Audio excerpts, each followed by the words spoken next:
So I'm here with Andrew Muller. He is the president of the Teen Eagles, and he's the librarian at the Pillar Foundation.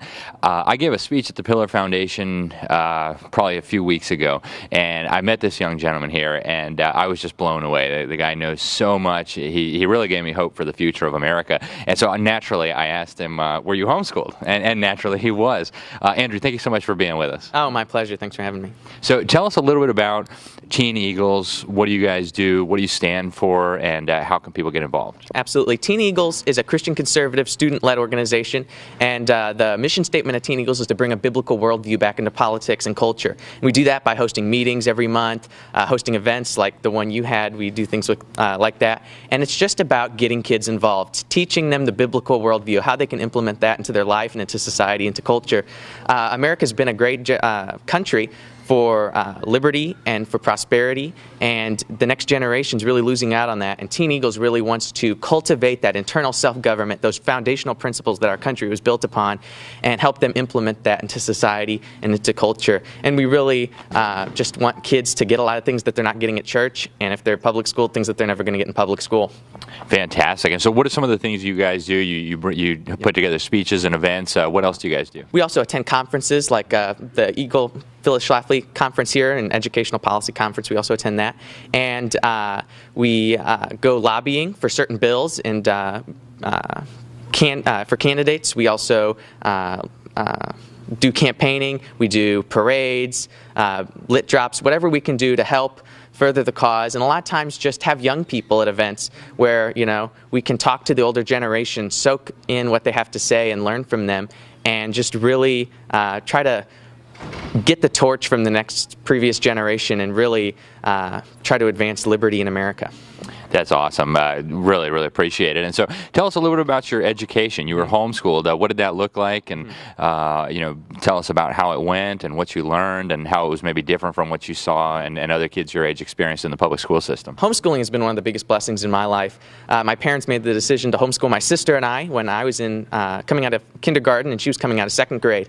And we had a lot of backlash from people, from friends and from our church. And they just thought, aren't homeschoolers just a lot of people that sit in their log cabin and refuse vaccines or whatever? But it's really not that. It's people that want to teach their children the truth, and they want to teach them those things in a biblical worldview, and you're never going to get that from the public school. You're never going to get that from some private schools, and it's just been really terrific. There's so many outsourced opportunities for homeschoolers where we can learn things online, go to a class room, and have social events. One of the biggest lies about homeschoolers is that we're not socialized and that we don't have these opportunities, but it's actually the opposite. We have more opportunities than some public schoolers because we're not fixated on this cookie-cutter system, and we just have so many opportunities that we can network and do things. There's been so many times where I've, on a Wednesday afternoon at 2 o'clock, I would have been in school, I'm at a conference, I'm campaigning for somebody, and I can double up the next day on homework. And it's just been really terrific. But the core thing is those biblical principles, the foundations that the Founding Fathers believed in and that are in the Bible, you just don't get anywhere else. And it's really, they're taking over the country by the kids and by the next generation, and we got to do something now. And I want to do that. I want to help cultivate the homeschool community. I've been able to reap the blessings of that, and I'm really thankful. But you look at public school, you look at private school, it's not really working out. I think homeschooling is the best way. Amen. I couldn't agree more. And so tell us about some of the issues you guys are focused on right now. What are the big problems you see in the country, in the political sphere, the economics, and what are you guys working on, and what do you see as the big issues? One of the biggest issues we see right now is self-government. Self-government is one of the key principles to limited government, which was what America was supposed to be founded on in the first place.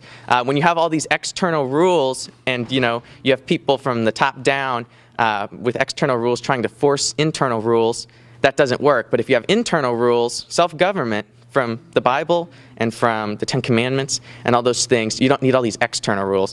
So that's one of the things we're doing with Teen Eagles. We have a little thing going on right now. It's called Back to Basics. And what we're doing with that is we're just teaching self-government. We're teaching free market economy. We're teaching all these basic principles that in the conservative world, you may seem like but a lot of people just don't understand what those things mean when you say it at face value. So we're really trying to dig deep and see what the key pillars of all these different principles are.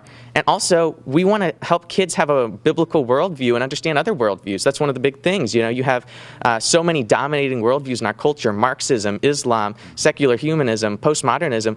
These are all worldviews that seek to take over society. They're not going to share it with others. And America's been a Christian nation, and we really want to teach kids what the biblical Christian worldview is. It's one of the only worldviews where you have a voluntary submission. All these other worldviews are from force. We want to change the culture by teaching kids the Christian biblical worldview. And one of the greatest political acts you can do is lead somebody to Jesus Christ.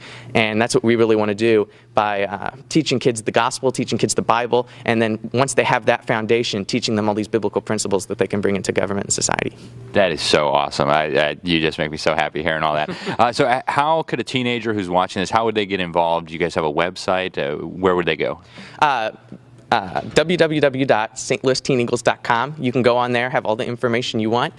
We always have our meetings on the second Monday of every month at the Pillar Foundation. If you're in the St. Louis area, we've had people come from Illinois. We've had people come from all over the state of Missouri.